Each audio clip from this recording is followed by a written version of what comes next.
Tadi pagi Anies telepon sama saya. Tadi katanya bertanya tadi kan program. Coba cari. Saya bocorkan. Anies telepon sama saya bahwa dia punya program yang sedang digoreng pendapat bahwa mahasiswa atau sarjana Jepang lulus itu diberikan modal usaha tanpa bunga. Urusan politik. Anda bayangkan, Anda pun masih pelihara. Bagaimana kau punya orang tua, kau punya adik, petani-petani kita, orang miskin kita yang dipelihara oleh negara agar tak miskin supaya loyal secara ideologis.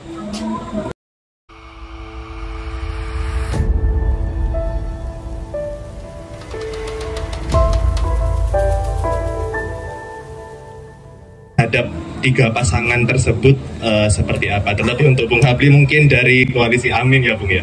Mungkin bisa nanti bocorkan gitu Amin akan melakukan apa gitu ya. Mungkin ya Bung ya.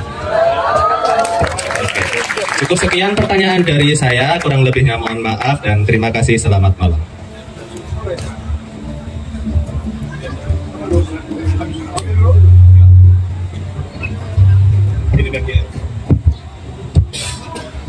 Menarik, bagus sekali pertanyaannya, dan itu sangat keresahan itu dan pertanyaan itu sangat perspektif.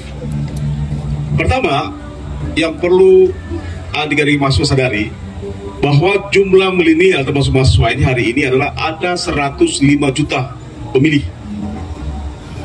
Jadi suara milenial ini jumlahnya 55% dari total suara Pilpres yang akan datang. Jumlah kalian 105 juta orang. 105 juta suara. Tetapi Anda bisa menyaksikan lembaga-lembaga survei Pak Capres itu hanya membahas suara kalian, tapi tidak pernah dibahas tentang masa depan kalian. Jadi mereka hanya peduli dengan suara kalian, tapi masa depan kalian tidak peduli. Yang paling menentukan tadi generasi di bawah. Kalau generasi saya mungkin kami ini sudah selesai dengan diri kami masing-masing, ya. Tapi betul sekali bahwa terjadi manipulatif konstitusi, manipulatif politik, dan manipulatif demokrasi. Anda bisa membayangkan diamnya orang-orang pintar hari ini kasus MK. Tadi saya katakan bahwa Gibran itu hanya lolos karena putusan MK nomor 90. Di dalam undang-undang MK, bahwa MK itu adalah bukan pembuat undang-undang. Artinya apa?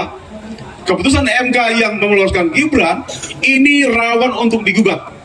Saya khawatir kalau ada calon presiden pemenangnya bukan Gibran dan Prabowo akan digugat, itu bisa fatal. Karena apa? Yang pertama, undang-undang PKPU, Peraturan Komisi Pemilihan Umum, itu hanya tunduk kepada undang-undang. Di dalam konstitusi kita, pembuat undang-undang itu adalah DPR dan pemerintah, bukan MK. MK tidak punya kewenangan membuat undang-undang. MK tidak punya kewenangan membuat norma hukum baru. Dia hanya menguji undang-undang dengan Undang-Undang Dasar 45. Padahal nyatanya di dalam Undang-Undang Dasar 45 tidak ada pengaturan soal usia. Tidak ada. Soal usia itu diatur di dalam Undang-Undang nomor 7 tahun 2009. Jadi artinya ini pelanggaran, tidak legal. Jadi barang siapa yang keluar atau jadi cawapres atau jadi capres berdasarkan putusan MK ini, itu adalah inkonstitusional. Dan ini rawan gugatan. Sekarang anggaran pemilu 2024 ini berapa tahu? 675 triliun. 67 triliun.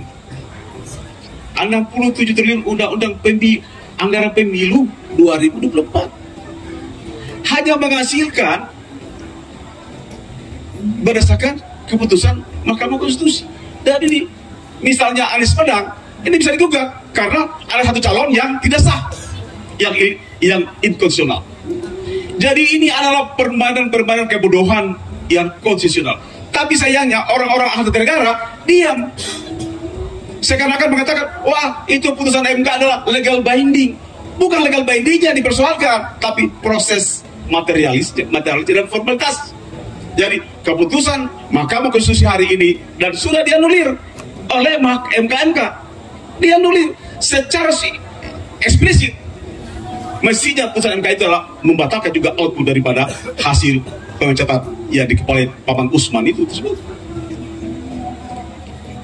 Yang kedua, bahwa saya yakin, saya 10 tahun di DPR dari pengusaha deh. Kalau mahasiswa ini semua hanya bermodalkan IPK, jangan berharap Anda maju. Anda tidak cukup dengan modal IPK Anda menjadi politisi, menjadi penguasa, menjadi pengusaha. Tidak cukup. Saya punya pengalaman empirik, saya punya IP berapa? Cuma 2,2. IP saya 2,2. Jadi saya korban tidak terima jadi PNS. Kalau PNS kan 4, 3 kan benar. Saya nggak korban, nggak bisa terima karena saya punya IP 2,2.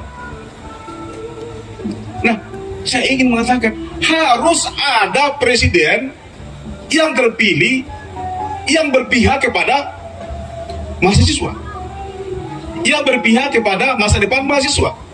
Hari ini mahasiswa, besok kalian akan menjadi instrumen politik, menjadi instrumen kekuasaan, menjadi instrumen demokrasi.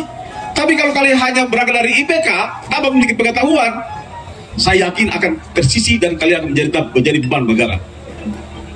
Saya ingin menyampaikan, cadangan pangan Indonesia, jagung dan beras, itu hanya bisa bertahan 21 hari. Cadangan beras. Sementara, di dalam APBN, Anggaran Pendapatan Belanja Negara tahun 2024, anggaran ketahanan pangan dicadangkan sebesar 104 triliun. Apa itu? Uang 104 triliun ini akan dipakai untuk apa? Satu, untuk sembako 5 kg, untuk BLT, untuk subsidi bawang-bawang dan kacang-kacangan. Tapi anehnya, beras-beras yang dibeli dengan uang 104 triliun tersebut semuanya beras impor dari negara lain, bukan dari petani. Kan konyol itu. Sementara nilai tukar petani kita masih rugi. Tapi kenapa berasnya masih diimpor? Kenapa tidak dipakai untuk beli beras petani? Ini kan banyak petani semua di sini ini. Petani mendapatkan pupuk, subsidi pupuk. Petani mendapatkan subsidi irigasi, irigasi. Tetapi ketika outputnya, harga padinya jatuh, itu dibiarkan. Tujuannya apa? Supaya terjadi impor beras. Ada 1 juta ton akan impor, 250.000 ton dari Vietnam. Anda bisa bayangkan. Yang kedua, anggaran perlindungan sosial. Anggaran perlindungan sosial tahun 2024 sebesar 498 triliun. Besar. Dulu di zaman saya ketika ketua DPR tidak ada anggaran ini. Oh, sekarang ada. Jadi ini perampokan keuangan negara melalui saluran konstitusional. Ini dirampok. 498 triliun ini adalah perlindungan sosial, termasuk BLT, belikan gas, mungkin termasuk juga KIP ini. Ada tadi KIP sini, mana? Terima KIP. KIP. Karena jadi beban negara sekarang jadi terima KIP. KIP. Tapi nggak apa-apa. Nggak apa-apa. Itu uang rakyat, bukan uangnya Jokowi, uang negara. Yang saya apa? Berapa? 600.000. Berapa KIP-nya? Mas, berapa KIP-nya, Mas? Berapa? Uang anggota KPK ada berapa? Korupsi juga nanti. 7,5. 750.000. Benar? Kamu jujur, kamu dapat dari pemerintah atau lewat partai politik?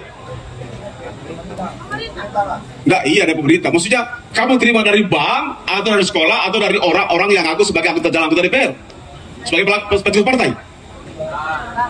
Dari bank. Tapi diklaim Anda masuk daftar itu adalah di daftar orang-orang partai politik. Iya. 750.000 itu uang gratis atau itu keputusan politik? Keputusan politik. Anda bayangkan, Anda pun mahasiswa dipelihara. Bagaimana dengan kau punya orang tua, kau punya adik, petani-petani kita, orang miskin kita yang dipelihara oleh negara agar tetap miskin supaya loyal secara ideologis. Paham komunis itu adalah memelihara orang miskin agar ia tetap miskin. supaya loyal pada ideologi. Nah, oleh karena itu ke depannya pertanyaan tadi, siapa pemimpin yang bisa menyiapkan masa depan mahasiswa? Satu, persyaratan untuk menjadi Indonesia emas ada 3 komponen. Satu adalah penguasaan teknologi. Yang kedua adalah mahasiswa-mahasiswa ini harus diberikan kepercayaan untuk menjadi pengusaha. Menjadi pengusaha sulit, Pak. Saya nggak punya modal. Tadi pagi Anies telepon sama saya. Tadi bertanya tadi kan apa program, saya bocorin. Saya bocorkan. Anies telepon sama saya bahwa dia punya program yang sudah digoreng kita pendapat, bahwa mahasiswa atau sarjana yang baru lulus itu diberikan modal usaha tanpa bunga. Tanpa bunga. Jadi harus ada pengusaha-pengusaha, penciptaan pengusaha, 2.500 orang pengusaha setiap tahun akan diciptakan agar Indonesia ini bisa menjadi negara Indonesia emas. Yang kedua, kalau mahasiswa sekarang, ada sini yang pacaran nggak? Ada punya pacaran sini? Ada mahasiswa misalnya menikah setelah lulus kuliah, menikah belum ada pekerjaan, negara akan menyediakan rumah sederhana, 3 kamar atau studio begitu, 5 tahun grace period, tidak bayar bunga, tidak bercicilan, nanti pada tahun ke-10 mulai bayar cicilan. Tetapi mahasiswa ini diberikan pengusaha, diberikan modal, rugi, bangkrut, kasih lagi modal lagi, bangkrut lagi, kasih lagi 3 kali, ke-4 kalinya dikirim ke penjara orang ini. Iya dong, fair. Benar nggak? Kami kasih modal pemerintah, negara, jadi pengusaha, bangkrut sekali apa-apa, itu biasa. Baru kalau kali tapi ketiga kalinya ada dikirim penjara pasti. Ini adalah masa depan. Kalau mahasiswa hari ini kalian tidak menjadi peranan aktif 2024, Indonesia menjadi pengusaha siapa lagi? Sekarang Indonesia ekonominya dikuasai 1%. 1% warga Indonesia menguasai 50% ekonomi kita.